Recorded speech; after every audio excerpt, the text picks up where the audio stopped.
Muy bien, chicos. Entonces, hoy vamos a empezar con el catabolismo de los nucleótidos. Como tal, catabolismo de los nucleótidos de pirinas y pirimidinas. Vamos a empezar con las pirimidinas, ¿sí? Como pirimidinas tenemos UMP, CMP y desoxi-TMP. ¿Ok? Ya no es importante que yo les diga los nombres. ¿Por qué? Porque ustedes saben mejor que nadie. El cuadrito que siempre le van a tener al lado, o que ya saben, ya tienen en la cabeza y tienen que seguir repasando, ¿sí? Entonces vamos a partir de ahí. Es interesante y ese es todo el paso. Y este es todo el paso, pero de las tres. ¿Cachan? O sea, todo esto ocurre en las tres reacciones, en las tres pirimidinas. ¿Por qué? Si ustedes se dan cuenta, déjenme aquí irme con el puntero láser. Miren, nosotros partimos desde aquí de desoxi-TMP, CMP y UMP. Entonces, en esta fila de aquí, nosotros tenemos todos los compuestos. ¿Y qué es lo interesante del catabolismo de las pirimidinas? Que las reacciones de los tres van a ser exactamente las mismas. Un poquito van a variar los nombres, pero las reacciones van a ser igualitas. O sea, va a pasar lo mismo. Sí, va a pasar exactamente lo mismo. Y eso es lo que nos va a facilitar el aprendizaje de esto, ¿sí? Entonces, tenemos UMP, CMP y DMP, que en teoría son las que nosotros queremos catabolizar. Pero aquí lo interesante viene en que el CMP se forma en citidina y la citidina en uridina y sigue el paso metabólico. Entonces, ¿qué pasa? De lo que teníamos tres, ahora solamente tenemos dos. Del CMP se transforma en citidina y se convierte en uridina. Y listo, no pasa absolutamente nada más. Sí, ahora, ¿qué pasa con el UMP y desoxi-TMP? Aquí va a entrar agua y a su vez va a salir fósforo inorgánico, ¿ya? Pero es en sí una reacción espontánea, ¿me entienden? Entonces no hay como tal una participación significativa de una enzima, ¿ok? Entonces, el UMP, el uridilato, se convierte en uridina. El DMP, desoxitimidilato, se convierte en desoxitimidina. Sí, estamos claros hasta ahí. Y el CMP se convierte en citidina, pero esta citidina luego se va a transformar en uridina y listo, estamos hasta aquí todos. Entonces, en este momento nosotros vamos a tener únicamente dos compuestos, uridina y desoxitimidina. Sí, uridina y desoxitimidina. Sí, después ocurre el proceso que de la uridina y la desoxitimidina se transforma como tal a uracilo y timina. Sí, esa es la importancia que nosotros tenemos en el catabolismo de los nucleótidos, porque como tal, el principio activo que forma la estructura del ADN es el uracilo y la timina. Sí, entonces a eso es lo que nosotros necesitamos llegar. ¿Qué ocurre en este paso? Una fosforilación. Sí, en las dos, como les dije, son igual la misma reacción.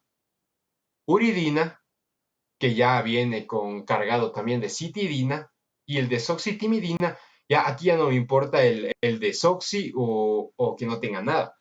Simplemente paso uracilo y timina. Y listo. No pasa nada más. Después, a partir del uracilo y de la timina, si ustedes ven, vamos ahí, vamos yendo a la par con los dos nucleótidos. Vamos yendo a la par. ¿Qué pasa aquí? No ocurre una deshidrogenización como tal del paso de uracilo a dihidrouracilo. Ocurre lo contrario, ocurre una reducción. Es decir, que no me quitan los hidrógenos para que sea deshidrogenación u oxidación, sino al contrario, me dan hidrógeno. Entonces, como tal, se produce un proceso de reducción. Entonces, nunca se olviden, de uracilo y timina a dihidrouracilo y dihidrotimina, ¿qué forma? Bueno, nos forma eso a través de una reducción. Y no es difícil. ¿Por qué? Porque si yo sé que es una reducción, significa que es lo contrario de oxidación. ¿Y qué significaba oxidar? Deshidrogenar, ¿verdad? Entonces, aquí lo que me están dando es hidrógenos. Y como tal, si me dan hidrógeno, lo único que le hago a mi uracilo, le pongo un hidro adelante, el hidro de hidrógeno. Y como me dan dos, dihidrouracilo, dihidrotimina. ¿Ok? ¿Está claro eso? Que no es nada complicado. Hasta ahorita el catabolismo es súper fácil, es súper simple. Y listo. Entonces tenemos un proceso de fosforilación primero, luego de reducción y luego viene un poquito más complejo, que ya en este punto nos ubicamos ahí mismo. Dihidrouracilo y dihidrotimina, lo que teníamos acá abajo. Dihidrouracilo, dihidrotimina. ¿Sí? ¿Qué ocurre en este punto? Una hidrólisis. ¿Sí? Un proceso de hidrólisis que hace que el dihidrouracilo se convierta en beta-ureidopropionato. Y aquí es lo que cambia un poco con los nombres que tiene la timina, porque la dihidrotimina se va a transformar en beta-ureido alfa-metil-propionato. ¿Cuál es la diferencia entre este y este? El alfa-metil. ¿Sí ven? Esa es la única diferencia. Y ustedes incluso en los componentes pueden identificar. Ya se van dando cuenta de dónde está la diferencia de este con este. Más o menos por aquí, ¿no es cierto? Ya vamos viendo en qué va variando. Recuerden, un grupo metilo se está ubicando en este punto, en el carbono alfa. Sí, ¿sí ven? Y en el beta tengo el grupo ureido, igual que acá. Igualito. Entonces, de dihidrouracilo y dihidrotimina, voy hacia beta-ureido propionato y beta-ureido alfa-metil propionato. Sí, lo único que cambia en estos dos compuestos que estamos en la misma línea es que se formó un grupo metilo en el carbono alfa y por ende tengo que ponerlo, pero de ahí sigue siendo beta-ureido propionato y el otro también beta-ureido alfa-metil propionato y nada más. Y hasta ahí tenemos claro. Sí, después ocurre un proceso de hidrólisis nuevamente, recuerden siempre hidrólisis y otra vez hidrólisis, que de forma beta-alanina y por este lado beta-aminoisobutirato. Beta-aminoisobutirato. Igualmente por un proceso de hidrólisis. Ustedes ven, siempre hay presencia de agua en estas dos reacciones. Por un proceso de hidrólisis forman beta-alanina y beta-amina isobutirato. Sí, ahora ustedes quiero que me digan, ¿cuál va a ser el proceso de aquí? ¿Qué creen que va a pasar? Así como les puse fosforilasa, reducción, hidrólisis, ¿qué proceso va a pasar aquí? Se le ven al piruvato, le ven a la alanina, ¿se acuerdan del catabolismo, de la biosíntesis de la alanina? ¿Se acuerdan de unas enzimas medias características que les di en la clase de aminoácidos? ¿Qué ocurre aquí? ¿Qué proceso ocurre aquí? De la alanina y sale bueno, entra piruvato, sale alanina. ¿Qué proceso creen que ocurre? Ya, es un proceso que vimos como punto aparte antes de irnos, porque era un punto en común de la mayoría de aminoácidos.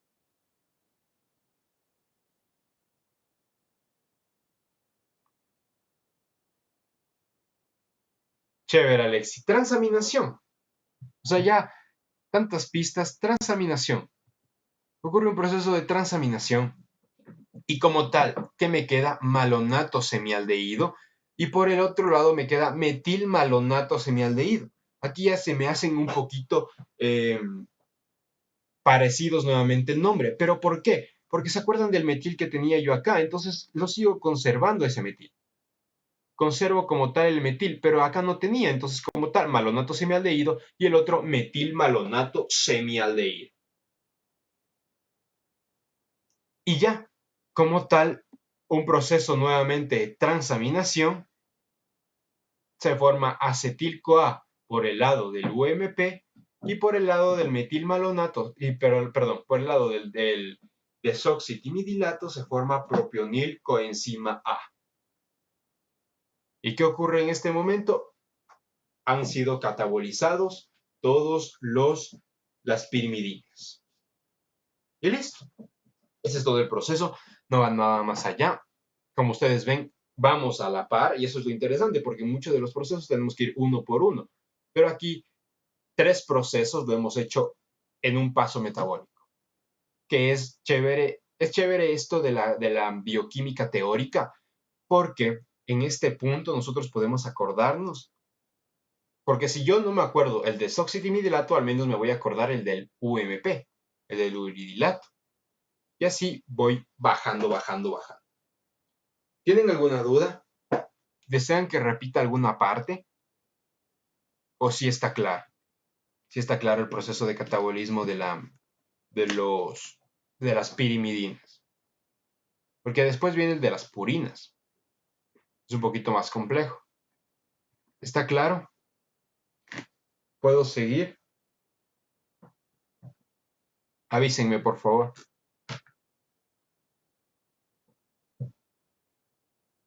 Chévere. Ya, gracias. Muy bien. Entonces, ahora vamos a ir con el catabolismo de los nucleótidos, pero las purinas. ¿Cuáles eran?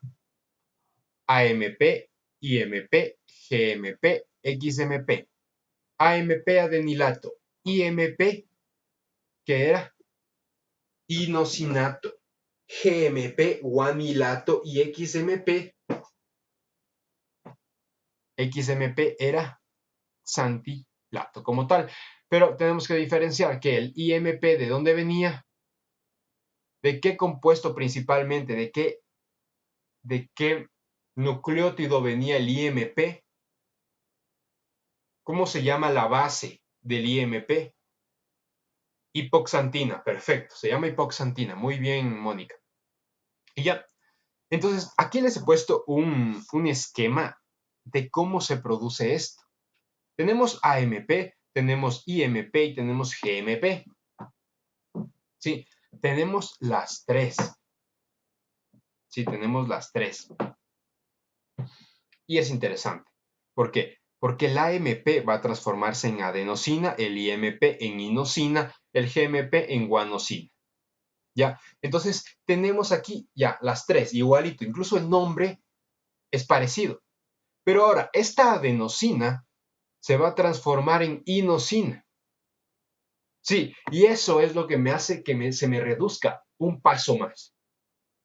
Entonces, la adenosina se transforma en inosina y la inosina como tal ya se transforma en hipoxantina y la guanosina ya se transforma en guanina. Y estos dos, por una xantina oxidasa, que en términos generales y la que más se usa es xantina deshidrogenasa. ¿Ya? Pero ya vamos a ver. Ustedes saben, oxidasa lo mismo que deshidrogenasa, pero ya vamos a ver. Y esto viene a xantina. Y como tal, tengo xantina. Y de la xantina hay un paso más, que es catabolizado igual por la xantina deshidrogenasa, que me forma en sus derivados, que es importante incluso para esta clase. Entonces, si me entendieron este esquema, lo demás va a ser chévere. Esto es, miren, esta es como tal el catabolismo de los aminoácidos. Como les había dicho, tenemos AMP, tenemos IMP, tenemos GMP, hasta aquí estaba en el esquema anterior, pero ahora se añade otro, que es el XMP. Entonces tenemos los cuatro, ¿sí ven? Tenemos los cuatro, entonces hasta ahí no hay ningún problema. Tenemos los cuatro listos para ser catabolizados. ¿Ok? Pero ahora, a través de una enzima que se llama la nucleosidasa, nunca se olviden, ¿cómo se llama la enzima que convierte que participa en el primer paso del catabolismo de los nucleótidos? Si ustedes no sabrían o no estarían en el curso, se les haría un poquito complicado entender siquiera la pregunta.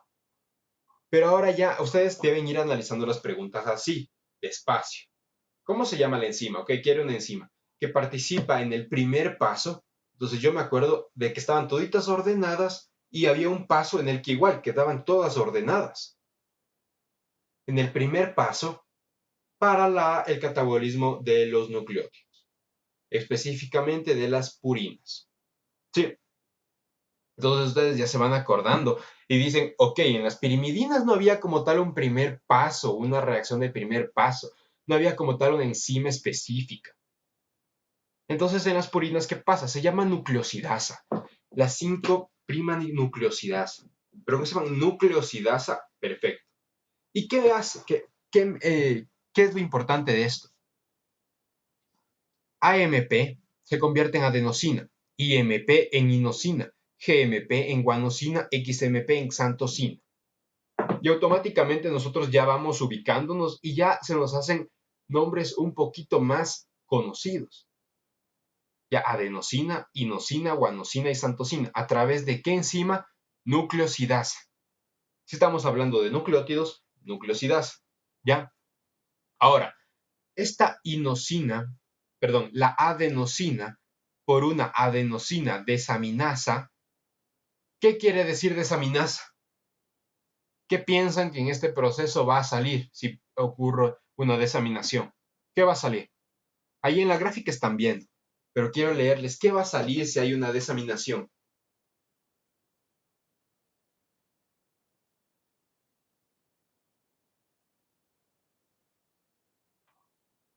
En un proceso de desaminación, ¿qué salía?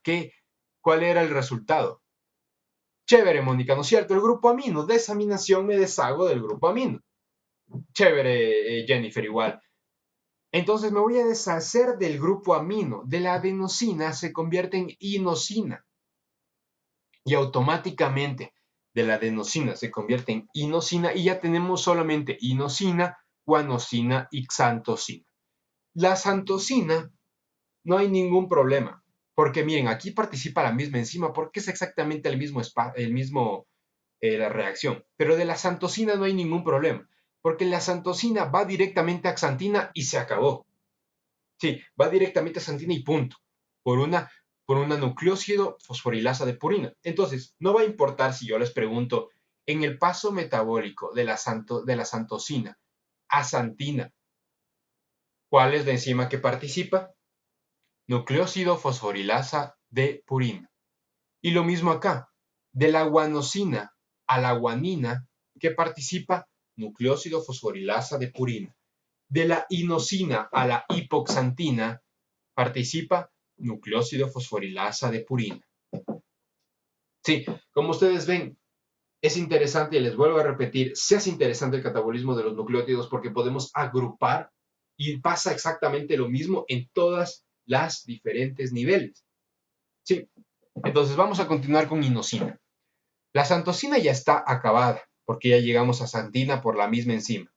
La adenosina se transformó en inosina y ya estamos en una misma ruta metabólica. Entonces, a partir de aquí, de lo que teníamos 4, ya solamente nos queda 2. La inosina, por una nucleósido fosforilasa de purina, se va a transformar a hipoxantina. Y por obvias razones, la guanosina, lo mismo. Se va a transformar a guanina por nucleósido fosforilasa de purina. Sí, entonces si ustedes entienden el cuadro, pero repito, el cuadro es muy importante, esto se les va a hacer súper fácil, completamente fácil, porque inosina, guanosina y después hipoxantina, guanina, es como que le vamos quitando componentes, ¿sí ven? De lo que en el cuadro está, digamos, la base nitrogenada, luego el nucleósido, luego el nucleótido, luego el ribonucleótido, el desoxirribonucleótido, de lo que está ahí, nosotros vamos de reversa, vamos quitando componentes. Y aquí la hipoxantina y la guanina, ¿qué son? ¿Qué son la hipoxantina y la guanina?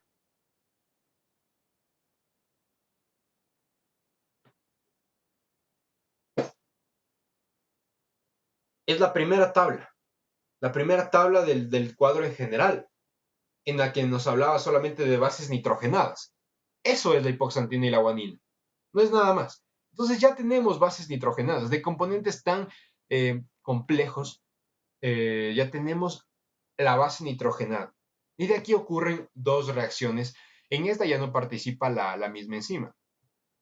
De la hipoxantina, por una xantina deshidrogenasa se forma xantina.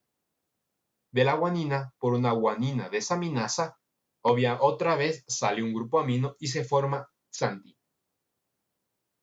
Y se acabó. Y tenemos xantina. ¿Hasta aquí hay alguna duda? ¿O quieren que repita alguna otra cosa? ¿Está claro de cómo nosotros vamos de lo más complejo después a otro paso? Véanlo como una escalera. Vamos de paso en paso, porque como ven, todas están juntas. Todas mantienen el mismo esquema. Todas mantienen incluso la misma enzima. Entonces, a partir de eso, nosotros nos podemos servir para aprendernos, para saber. Sí, por ejemplo, ustedes nunca se van a olvidar que el primer paso del catabolismo de las purinas es una nucleosidasa, ¿ok? En el que entra agua y sale fósforo. Nunca se van a olvidar. Y que la IMP se convierte en inosina, que la AMP se convierte en adenosina. No se van a olvidar. Y a partir de ese escalón vamos al siguiente escalón, que es a través de una otra enzima común, nucleósido fosforilasa de purina. ¿Y por qué es nucleósido fosforilasa de purina? ¿Por qué? Porque participa el fosfato de ribosa. Sale el fosfato de ribosa. ¿Sí ven? Entonces, de lo que nosotros teníamos un nucleótido, se queda un nucleósido como tal. Porque sale la ribosa, sale el fosfato. Ya no tenemos fósforo. ¿Y cuál era la ruta, o bueno, la diferencia entre un nucleótido y un nucleósido? Era eso. Entonces, aparte de que sale fósforo, sale el fosfato de ribosa. Entonces, si ustedes se dan cuenta, ¿qué sale aquí? Sale tanto el fósforo como el azúcar. Entonces, si nosotros teníamos un nucleótido con una base, con un fósforo y con un azúcar, pero en ese paso, solo en ese paso, sale el fósforo y sale el fosfato de ribosa que contiene el azúcar, ¿qué me queda? Solo me queda la base nitrogenada. Y literal, queda hipoxantina y guanina, que son las bases nitrogenadas. Y a partir de ahí es más fácil acordarse porque hipoxantina por una xantina deshidrogenasa se transforma en xantina y la guanina por una guanina desaminasa se transforma en xantina. Y lo que ya habíamos visto de la xantosina. Y punto. Cosas destacables de aquí, por ejemplo, ¿cuál es el paso metabólico que conjuga el catabolismo de la adenosina y de la inosina? Es importante porque es como que resumimos, entonces siempre les van a tomar esto, que es la adenosina desaminasa. Y es el punto en el que les digo qué pasó ahí, que salió el grupo amino, ¿verdad? Y llegamos a la xantina. Hasta aquí, ¿está claro? ¿Está bien? ¿Sí me entendieron?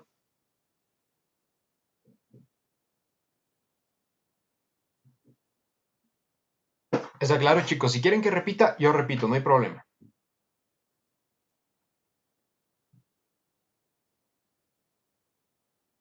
¿No está claro? Nadie me responde.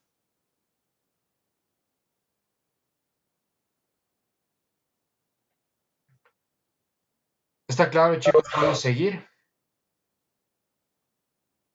Chévere, qué bueno que esté claro. Cualquier duda que tengan, de verdad, por favor, háganme saber. O sea, como ustedes saben, ya que nos faltaron unas 5, 6 diapositivas, y realmente lo que yo quiero es que no ustedes pasen para que se acabe la clase. Lo que yo quiero es que vayan entendiendo, porque ahora que tenemos un poco más de tiempo libre va a ser importante esto. Y no quiero que después se arrepientan y digan, chuta, cuando tuve tiempo no lo hice. Y ahora que ya estoy fregado, estoy a full.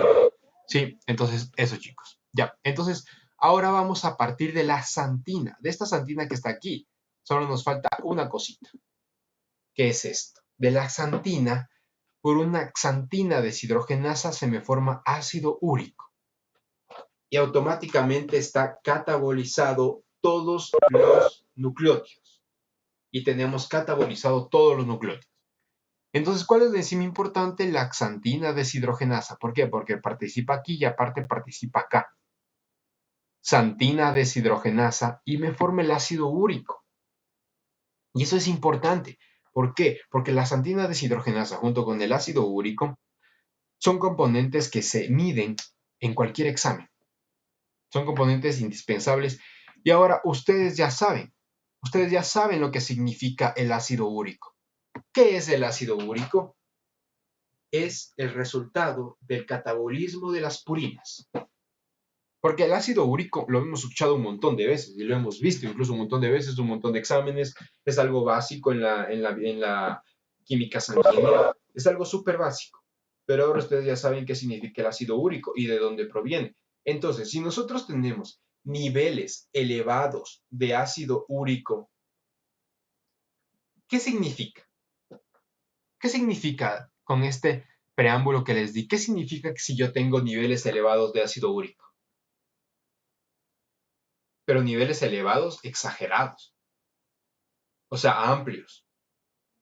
¿Qué significa? Si yo sé que, ok, ya, gota, sí, pero ya ese es un mecanismo aparte, o sea, ya viene un trastorno aparte. Pero lo que yo quería que me respondan es que si el ácido úrico es el resultado del catabolismo de las purinas, si yo tengo elevado ácido úrico, significa que tengo un catabolismo excesivo o un catabolismo exagerado de las purinas. Eso significa. ¿Y de dónde vienen las purinas? ¿De dónde se consumen las purinas? Nosotros consumimos directamente purinas en carne roja, que es muy común. A lo menos en nuestro país es súper común. ¿Sí? Entonces, de esa manera quiero que me entiendan y de esa manera es a lo que quiero partir para irnos a los trastornos. Ya, entonces clarito hasta ácido úrico, porque eso es importante.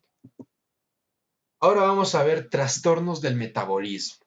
Ya, esto es algo bastante común y es algo que lo padecen bastantes personas. Incluso les iba a mandar un video de cómo es la extirpación quirúrgica de esto, que no es difícil y que el médico simplemente con un bisturí abre la piel y comienza a drenar todo el contenido. En teoría, todos los cristales. ¿Y por qué es más interesante la gota? ¿Por qué es causa más común? Había otros síndromes y los que leyeron el libro también vieron, hablaba de un síndrome que es más genético, ¿sí? Pero no es tan interesante y no te llama tan la atención porque quizá muchas de las personas que están aquí es la primera vez que lo leen, pero estoy seguro de que la gran mayoría de ustedes han escuchado hablar de la gota. La gota, conocida como la enfermedad ¿de quiénes? En la antigüedad. ¿Alguien sabe un poquito de la historia de la gota? La enfermedad de los ricos, ¿no es cierto? Específicamente la enfermedad de los reyes. ¿Por qué? Porque antes los únicos ricos eran los reyes. Como tal, ¿por qué se producía en los ricos o por qué se producía en los reyes? Porque estos eran los únicos que tenían la capacidad de acceder a comer carne roja. En especial, la demás población, los en teoría pobres, se los podría llamar así, no comían carne roja, no tenían acceso a comer carne roja porque era un privilegio. Entonces tenían los ricos gran cantidad de carne roja como tal, consumían gran cantidad de purinas y como tal debían catabolizar eso. Y se formaba mucho ácido úrico. Y en el momento en que nosotros tenemos ácido úrico, pasa lo siguiente. Y esta es la fisiopatología de la gota. ¿Sí? El ácido úrico es poco soluble en agua. No se va a disolver bien en agua. Entonces se va a unir a sodio y se forma urato de sodio. Y este urato de sodio, porque ya tenemos facilito, ¿no es cierto? El ácido úrico se une al sodio y se forma urato de sodio. El urato de sodio es el que se va a acumular en los tejidos y va a formar cristales de urato. Cristales de urato. Completo cristales de urato de sodio. Pero simplemente cristales de urato. Y estos cristales de urato acumulados es lo que va a provocar gota. Específicamente suele ubicarse en el dedo gordo del pie, que es en teoría el punto más distal de nuestro cuerpo. ¿Sí? Entonces se va a acumular ahí, pero también puede provocar cálculos renales. ¿Por qué? Por cristales de urato. ¿Sí? Ese es el mecanismo fisiológico básico, fisiopatológico básico, en el que nuestro ácido úrico se une a sodio y se forma urato de sodio. Automáticamente se forman cristales, los cuales se acumulan y tenemos como tal acumulación de cristales de urato que desencadena ya todos los mecanismos.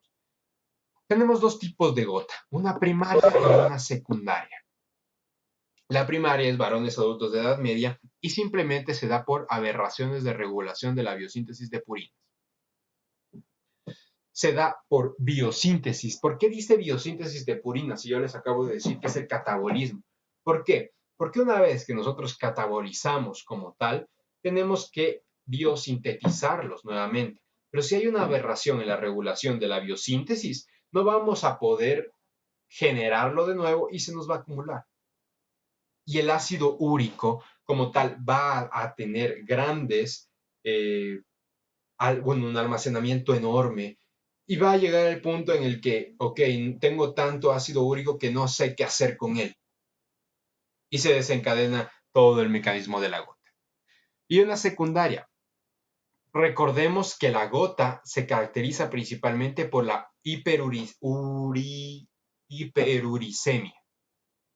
Algo que es importante es que si yo tengo hiperuricemia, no significa que tengo gota.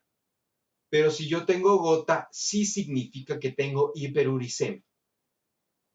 No sé si me hago entender. Quiero decir que no necesariamente debo tener gota si mis niveles de ácido úrico están elevados. No necesariamente. ¿Por qué? Porque puedo estar en una fase inicial. Pero si yo tengo gota, ya es porque mi ácido úrico ya elevó todos los niveles y sí tengo hiperuricemia.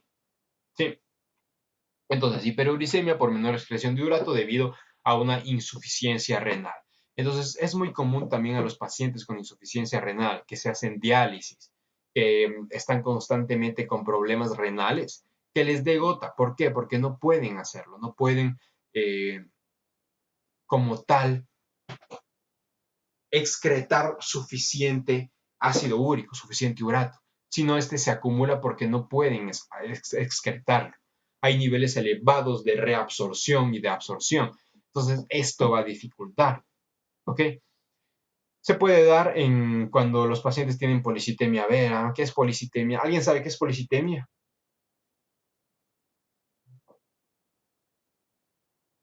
¿Qué es policitemia, chicos? ¿Qué les dice? Policitemia.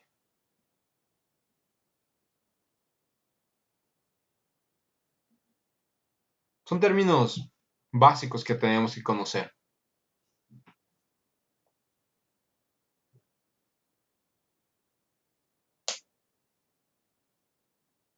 Chévere, no de leucocitos como tal, sino es aumento del hematocrito, aumento del porcentaje de los eritrocitos. Tenemos, bueno, es exactamente lo mismo, porque ¿qué es el hematocrito? El hematocrito como tal es el recuento, el porcentaje de glóbulos rojos por unidad de sangre. ¿Ok? Es cuántos glóbulos rojos tengo en una unidad de sangre.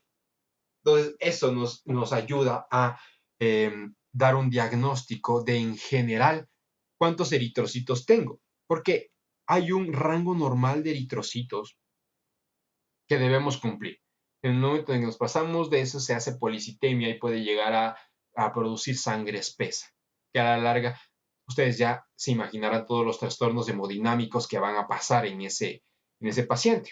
Y ya, leucemias, que es cáncer a la sangre, linfomas, cáncer de los vasos linfáticos, del componente linfático de nuestro cuerpo, de células linfáticas, anemias, que ya les había preguntado en la anterior. ¿Qué es una anemia? En alguna clase igual ya les pregunté, ¿qué es una anemia?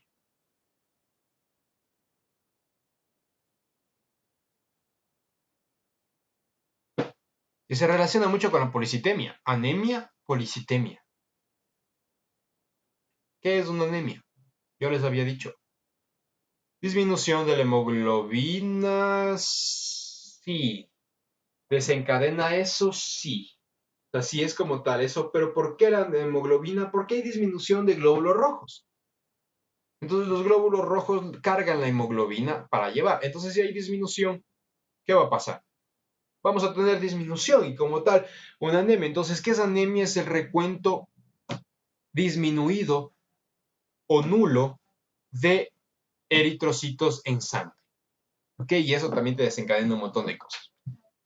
Pero ahora, la radioterapia o tratamiento deriva en destrucción de ácidos nucleicos. ¿Sí? ¿Y esto qué produce? Esto pasa también a pacientes con cáncer que están sometidos a radioterapia, a quimioterapia. ¿Sí? Esto hace que se destruya con mayor rapidez los ácidos nucleicos y que produce catabolismo de los nucleótidos. ¿Y esto qué produce? Formación de ácido úrico. Y después, ¿qué pasa? El ácido úrico se mezcla con el sodio y se forma urato de sodio. Y automáticamente esto se acumula como cristales y se forma la gota. Pero ahora, ¿qué medicamentos son fundamentales para esto? Tenemos tres tipos de medicamentos que les van a ayudar un montón, que es la colquicina, también llamado la colchicina, que ¿qué es lo que hace esta colchicina? Esta colchicina lo que hace es unirse a los microtúbulos, pero ¿de dónde? Del uso mitótico. Entonces, no permite como tal un proceso de mitosis. No se da el proceso de mitosis y automáticamente la replicación celular se corta, disminuye, ya no participa, ya no existe la replicación por ese mecanismo. Pero como tal, la colquicina es un medicamento antiinflamatorio. Antiinflamatorio, disminuye el aflujo leucocitario, por obvias razones, antiinflamatorio, inhibición de la fagocitosis. ¿Sí? ¿Para qué utilizo la colquicina? Entonces díganme ustedes, ¿para qué creen que utilizo la colquicina?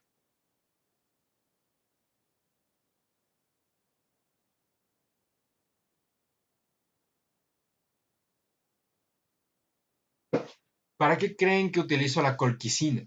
Si es un antiinflamatorio, pero un síntoma como tal de nuestro paciente lo alivio con la colquicina. ¿Cuál es el síntoma principal del paciente? Exactamente, Jennifer, disminuir dolor. ¿Por qué? Porque eh, la gota causa un dolor intenso, punzante, ardiente. Entonces, bueno, ustedes ya van a aprender un poquito más en semiología de cuáles son los tipos de dolores, pero este se caracteriza por ser un dolor urente. ¿Qué es urente? Quemante, intenso. Tal es que hace despertar al paciente porque generalmente sus ataques de dolor le suelen coger en la noche. Entonces le hace despertar al paciente y se produce esto. ¿Y qué pasa con la colquicina? ¿Por qué utilizamos colquicina? ¿Por qué? Cuando nuestro paciente es intolerante a los AINES. Sí, intolerante a los AINES. Pero ¿por qué se hace esto interesante? ¿Y por qué hay tantos pacientes en teoría intolerantes a los AINES?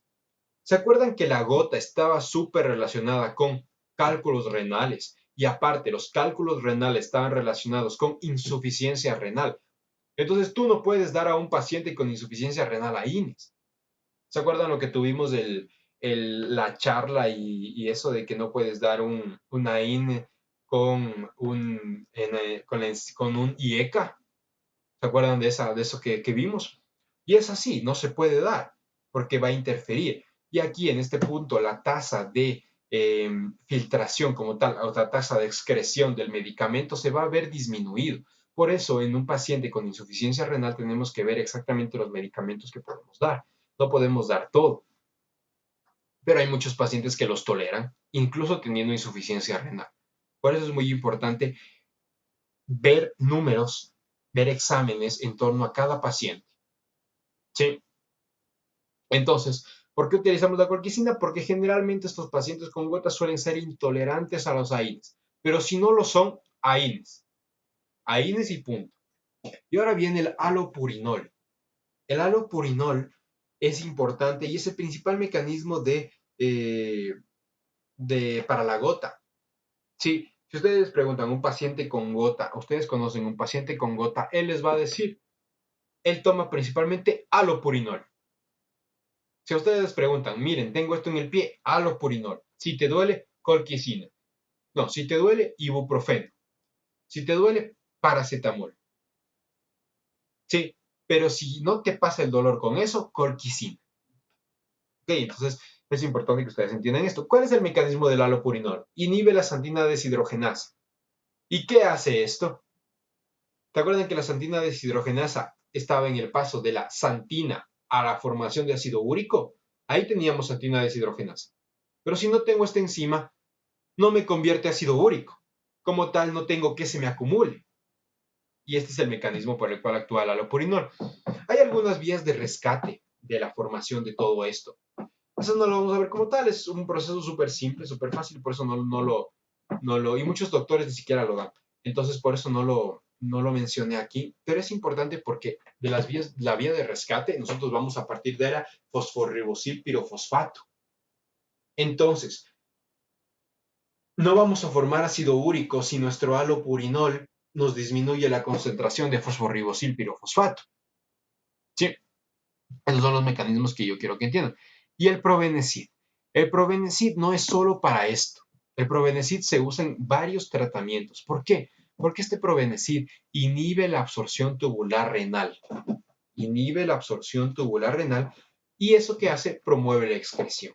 ¿Por qué? Porque nosotros tenemos un umbral de reabsorción de ácido úrico, pero llega un momento en el que el Probenecid nos ayuda a que tenemos tanto que ya no necesitamos que se reabsorba, sino necesitamos que se excrete. En este momento actúa el Probenecid y hace que evite que se absorba nuevamente y hace que se excrete más fácilmente y así eliminamos ácido úrico y podemos tener ya no concentraciones tan altas de ácido úrico. Sí, entonces el Probenecid, como les digo, se usa en varios tratamientos, en un montón. Ese es solo un ejemplo y es importante que ustedes sepan el Probenecid. De hecho, los que van o en un fármaco de cuarto semestre se ve ampliamente el Probenecid. O sea, más que verle como un medicamento, se ve como un coadyuvante de los demás medicamentos. Entonces, por eso se le toca tanto. ¿Sí? Y por último, algo que ustedes quiero que sepan, es este medicamento de aquí, el cotrimoxazol. Eso es en términos generales, cotrimoxazol. ¿Qué pasa con el cotrimoxazol? ¿Recuerdan lo que les dije? ¿Cuál era el medicamento que inhibía en el ser humano? ¿Cuál era el medicamento que inhibía en el ser humano la, em, la dihidrofolato reductasa o la reductasa de dihidrofolato? Repítanme, ¿cuál era el medicamento que inhibía? Metrotexato, perfecto. ¿Qué pasa con este cotrimoxazol? Que cotrimoxazol es el medicamento, el nombre común, el nombre general. Pero de ahí, ustedes tienen que aprender a diferenciar eso también como dentro de farmacología. Nombre genérico y nombre comercial. El nombre genérico es el nombre como tal del constituyente. ¿Y cuál es el constituyente aquí? Timetropin sulfametoxazol. Por un lado tenemos trimetroprima y por otro tenemos sulfametoxazol y se unen y forman trimetropin sulfametoxazol, que es como tal el cotrimoxazol. Pero ¿para qué sirve? Que ustedes ya lo hayan escuchado, el trimetropin sulfametoxazol. ¿Para qué sirve? Este es un tratamiento antibiótico que lo que hace es inhibir la dihidrofolato reductasa, pero en las bacterias. El metrotexato lo hace en el ser humano. El trimetropin sulfametoxazol lo hace en las bacterias. Y de esta manera ayuda a matar bacterias y por ende nosotros es un tratamiento quimioterápico bactericida. Bactericida, ¿por qué? Recuerden también eso, ustedes tienen que diferenciar. Bactericida mata a las bacterias. Bacteriostático, ¿qué significa? Que inhibe el crecimiento, no deja que crezca. Sí, entonces eso tienen que diferenciar entre bactericida y bacteriostático. El uno mata y el otro no deja que crezca ni que se reproduzca. Entonces, esto como tal. ¿Se acuerdan lo que les dije? Es bactericida porque las bacterias no pueden darse el lujo de no formar tetrahidrofolato, porque es fundamental tanto para su pared como para sus componentes estructurales internos. Eso quería que sepan porque es importante y eso es un antibiótico que, como ustedes ven, ahí ustedes se dan cuenta de que no todos los medicamentos actúan en el ser humano para yo matar, sino muchos medicamentos actúan directamente sobre la bacteria. ¿Sí? Y con eso hemos acabado prácticamente todo. Hemos visto catabolismo, hemos visto un poquito de medicamentos, un poquito de aplicación clínica, la gota que es importante. Y listo, chicos, hemos concluido con la clase y hemos concluido con el curso. Para mí realmente ha sido un gusto, ha sido un placer haber formado parte de este proceso de aprendizaje mutuo, porque yo he aprendido un montón de cosas igual de ustedes, un montón de cosas que me han dicho. Fue muy importante para mí. Me siento muy orgulloso de todo lo que hemos logrado realmente en las pruebas. Siento que no les he regalado las pruebas, siento que sí han tenido que saber para responder. Y hemos tenido buenos resultados. En la primera prueba teníamos sobre 13, 11, 2. En la segunda prueba teníamos más o menos 25, 26 sobre 29. En la tercera prueba bajaron un poquito, pero 24 sobre 30 el promedio no es malo. Entonces quiero agradecerles, chicos, un montón. Quiero decirles que muchas gracias. Para mí ha sido un gusto. Si realmente ustedes quieren clases extra o quieren una clase de algo que no hayan entendido, siéntanse en la libertad de ponerlo en el grupo. En la siguiente semana encontramos espacios, vemos en qué momento pueden, porque ya todas las clases de hecho están acabando. Y afortunadamente muchos de mis compañeros no alcanzaron a dar todo y quizás se extiendan un poco más. Pero como tal, en, pero como tal, en la, en la, en esto, nosotros debemos de saber que hasta cuándo, ¿sí? Y por eso les digo, si ustedes tienen alguna duda, si quieren que repita algún tema o si quieren que les dé algo más, díganme el tema y con la y chévere, nosotros vemos un espacio la siguiente semana, vemos incluso otro espacio, podemos ocupar varias horas, no hay problema. Si ustedes quieren saber algo, estoy abierto. Ustedes saben que aquí tienen un amigo. Como les dije desde el primer momento, ustedes no tienen aquí un profesor ni mucho menos. Tienen un amigo que la única diferencia entre ustedes y yo es el semestre, que de hecho muchos están en mi mismo semestre, otros están incluso más. Entonces aquí no hay ninguna diferencia. Yo solo he venido aquí como un facilitador para ustedes y van a encontrar un amigo en cualquier momento de la carrera, porque así pasa, y así pasa inclusive con los ayudantes. Si ustedes tienen alguna duda, acérquense. Si ustedes tienen alguna inquietud, pregunten. Sí, estamos abiertos. En el momento en el que yo no sepa, créanme que les voy a decir no sé, porque no estoy aquí para inventarme cosas. Les agradezco un montón, chicos. Por favor, siéntanse en la libertad de decirme cualquier cosa. Los que ya se salgan del grupo, mucho gusto. Realmente fue un placer. Y los que no, podemos seguir compartiendo, podemos seguir analizando cosas, podemos seguir interactuando por ese grupo, podemos seguir preguntándonos cosas, hablando de medicamentos, haciendo full interesante todo esto y formar un grupo chévere, un grupo de amigos. Sí. Entonces les agradezco un montón, chicos. Realmente para mí fue un gusto. Gracias por todo. Y cualquier cosa me avisan, por favor. Espero que les haya servido. Espero haber cumplido sus expectativas e incluso que, que hayan aprendido un poco. Espero que lo hayan hecho. Ese era mi objetivo. Yo no tengo ningún otro objetivo que ustedes hayan aprendido. Nuevamente les digo, esta fue una iniciativa del movimiento Juntos, tanto conmigo como cualquiera de los otros fundadores, tanto conmigo como cualquiera de los otros cofundadores, van a estar aquí para ustedes. Así como espero y aspiro que sea cualquier ayudante, cualquier eh, persona que esté dispuesta a ayudar. ¿Ok? Entonces, como movimiento Juntos, quiero darles las gracias. Y como Andrés Cuecal, quiero darles nuevamente las gracias y quiero decirles que me siento orgulloso de todos ustedes. porque espero que al menos una cosita se hayan llevado de todo. Muchísimas gracias, chicos. En serio, todas las gracias que me dicen en el chat, realmente es gracias para ustedes. En serio y listo. Nos vemos en una próxima ocasión. Cualquier cosa me avisan, me escriben y me dicen si tienen alguna pregunta. De ahora en adelante soy un ayudante, soy un amigo más, como ustedes me quieran considerar. Un amigo más, un ayudante, un conocido, un desconocido, alguien que me cae mal, como ustedes quieran. Ahí voy a estar yo. Chao, chicos. Muchísimas gracias por todo.